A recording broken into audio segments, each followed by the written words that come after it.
Миний хүч ямар хичээл орох вэ өнөөдөр? Математик, монгол хэл, төрслөг урдлаг, биеийн тамир. Биеийн тамирын хувцас зөвхөн байгаа. За миний хүү гадар хувцас өмсөө ичээ за. За.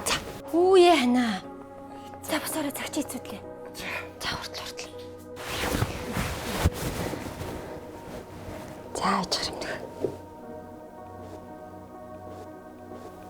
Оо за. Хэл миний хүү маск нь хаана вэ? Маска зөөхгүй болохгүй мэнэ ч хөө. Бөхөр агаартай юм уу? Тийм бөхөр агаартай. Да, миний хүү явлаа. Гадаа агаарын бохирдол ихтэй байна шүү дээ.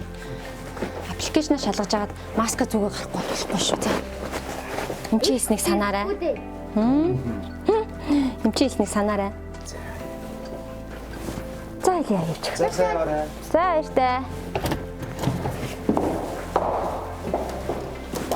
0-5 настай хатгаа өвчтэй хүүхдүүдийн нас баралтын шалтгааны 45% нь дотоод орчны агаарын бохирдлоос болдог. Тиймээс агаарын бохирдол их орж ирдэг порчко сайн хаагаад агаар цэвэршүүлэгчээ асааж цэвэр байлгах юм бол өвчин эдгэрэх, цаашдаа хүндрэхгүй байх, эрүүл байхад маш чухал.